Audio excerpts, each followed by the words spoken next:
Todo bantay naman ngayon ang CAFGU sa ilang lugar sa North Cotabato sa takot na baka may lumusob na lawless elements sa kanilang lugar. Pero ang ilang residente hindi naman daw nangangamba na madamay sila sa gulo. Ang mainit na balita hatid ni Ian Cruz.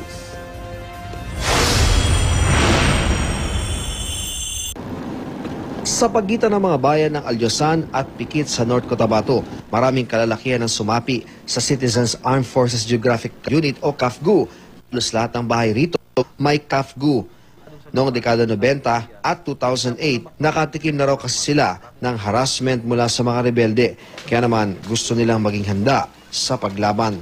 Ilog lamang ang pagitan nila sa lalawigan ng Maguindanao at matapos ang bakbakan sa pagitan ng PNP Special Action Force, MILF at BIFF sumama sa panahon sa Maguindanao kamakailan at pagsabog sa Pikit, North Cotabato nitong gabi ng Martes, lalong humigpit ang pagbabantay ng mga CAFGU mapaaraw man o gabi.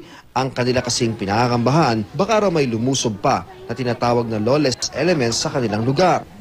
Pag matapos sila doon, dito man sila parang dito sila magpahinga.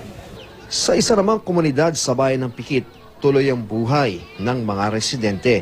Tahimik naman daw sa kanilang lugar at hindi nila nakikita na madadamay ang kanilang lugar sa gulo. Wala rin naman daw dumaraan doon na MILF o BIFF fighter. Ayos naman kami dito. Okay na. Okay kayo rito. Oo. Pero Malayo ang Maguindanao dito. mula rito sa Pikit, North Cotabato, Ian Cruz, GMA News.